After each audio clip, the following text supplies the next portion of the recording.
then we will pass. We will just pass your message to him. And now he has gone. But beyond everything else, in his 60 or so years, 62, 63, he has touched every one of us in a different way in this country. Your Excellency the President, the former President, we welcome you to Nyeri. We have always loved you. You have always been our son, and we will forever cherish all that you have done for us. As we stand here today, around here we have the Mau Mau roads, which you initiated, and we really appreciate you. There is a lot you did for this county, and we will never forget that. Because these people may not have the opportunity to tell you thank you. We want to thank you. Even beyond that, coming and standing with a friend is great, and we really appreciate that. Sasa tunangoja tu tuite utuambie mahali ulienda, wewe ulikuwa mtu akosi mbuzi, tuje tule, and we are ready. Ama namna gani? So having said that, ladies and gentlemen, I must also mention that we are expecting the Deputy President. I've tried to talk to him in the morning. He is in Kirinyaga, but would have also loved to come and be with you. But because you have to leave, then we will pass.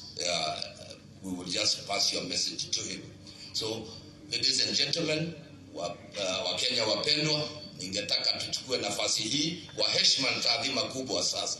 Tumkaribishe rais wetu wa 4, Mheshimiwa Uhuru Muigai Kenyatta, aje azungumzie. Karibu sana.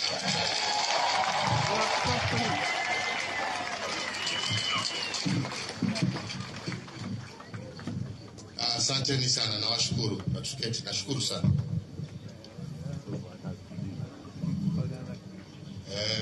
Familia, nikianza na watoto wa rafiki yetu, ndugu yetu marehemu Kingori Mwangi, familia yake nzima, the brothers, the sisters, extended family, viongozi wa serikali ambao mko hapa, marafiki, wakaaji wa eneo hili. Tumefika hapa siku ya leo kwa huzuni, kuungana pamoja naye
Praise the Lord.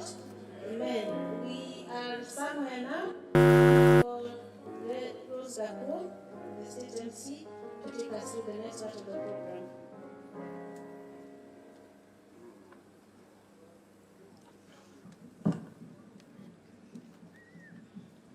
Asante.